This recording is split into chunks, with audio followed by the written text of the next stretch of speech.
Endgame. Regardless of how long you've played Genshin Impact, it's arguably one of the most important, or at least one of the most talked about subjects when it comes to this game. Given that Genshin is about 3 years old now, or 2, I don't really know, a lot of discussions orient around the fact that as of right now, since the beginning of the game, the only form of endgame content, or at least consistent content we've had, is the Spiral Abyss. People want more. A lot of individuals have really built up accounts, or maybe C6 5-stars, or maybe just a couple constellations that make the game much easier, like C2 Nahida or C2 Raiden. And so the concept of endgame and more difficult content has come up, especially with the release of Tower of Fantasy, Wuthering Waves, Punishing Grey Raven previously, and Honkai Star Rail now. It's very difficult to discuss. I think most individuals gravitate towards the concept of adding more floors to the Abyss, or making the overworld strong, or anything like that, but it's also incredibly difficult to even gauge how that would work. Is it going to match your level or your AR rank? Or is it going to match your characters and the constellations you have on them? Is it going to match the strongest constellation-based unit on your account? Say hypothetically you have a C6 Raiden? Or is it going to balance around the 5-star weapons you have? Or the talents? I think that one of the most easy solutions would be to just increase the level cap. Like every major patch, we get an additional 20 levels we can build for our characters, and the enemies can go up 20 to 30.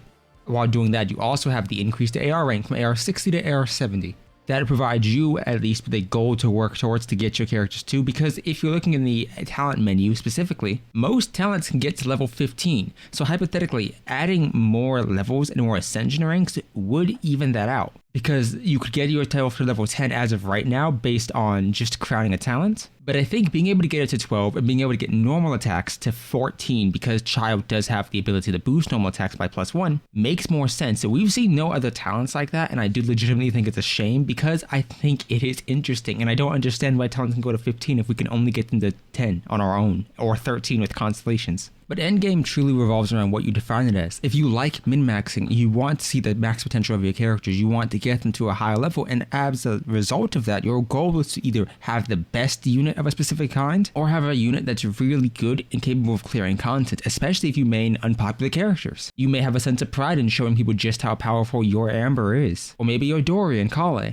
But hypothetically, let's say you don't. Let's say you enjoyed the teapot like I do, or you enjoy TCG, then you may want content that's geared more towards that. Or maybe you just like exploration, and the new regions are actually really fun for you to explore, and you really like maxing out the trees, or finding all the collectibles, getting all the Denture Oculus. I think it's very difficult because Genshin is a game that has a very deep combat system if you choose to look into it. Yes, you can just spend money, get constellations, and then boom, clear everything pretty easily, but the characters and the team building aspect of it is very, very important. But it also has so many other features. The exploration's a great part of it. The teapot, the world building, the characters themselves, the events. I mean, consider that every event, or virtually every other event, has a unique gameplay mechanic. You have Wind Trace, you have Theater Mechanicus, the 3 variations of it. You have the Mongo Kenki event where you choose the difficulty of the enemies you're facing off against. You have the photograph event where you photograph different locations. Then you have the event where you photograph the enemies to do damage on them.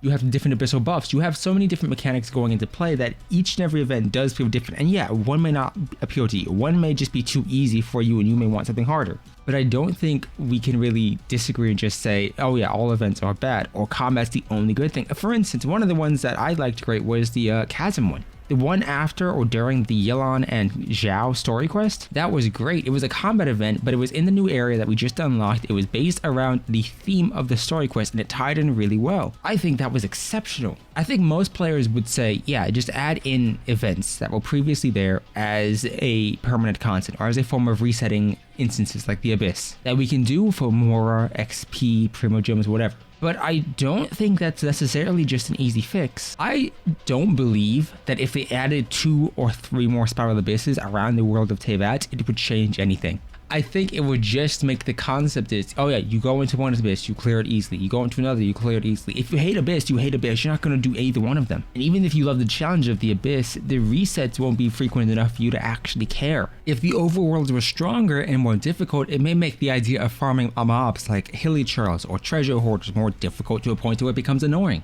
You can't cater to everyone, so at the end of the day, if they choose to focus more on endgame, it could be an endgame that is wanted by the company executives or by the vast majority of players. Maybe they can see the individuals who actually participate in Abyss and see that, yeah, if people can't clear it consistently, if people aren't 36-starring it now, then there's no ease or point in implementing another one. I cannot 36-star Abyss. I cannot do it consistently, and as a result, if you add another one, I'm still going to be missing out on more rewards. If you can 36-star Abyss, great, then yeah, I can understand why you would hypothetically want more. But even then, if they implemented it, for instance, you completed floor 12 with 36 stars, and maybe floor 13 is just an endless mode. You fight waves and waves and waves of continuously spawning opponents, and the more enemies you defeat, the harder levels they get, and the higher levels and more resistances they have, then you get more rewards. Maybe 10,000 more per 10 kill. Or maybe 10,000 more per 50. Even then, yeah, it would be fun for a time, but realistically, how many of you would actually participate consistently? Maybe you'd play it once, maybe you play it for a week, maybe you play it for 2 weeks, but then what?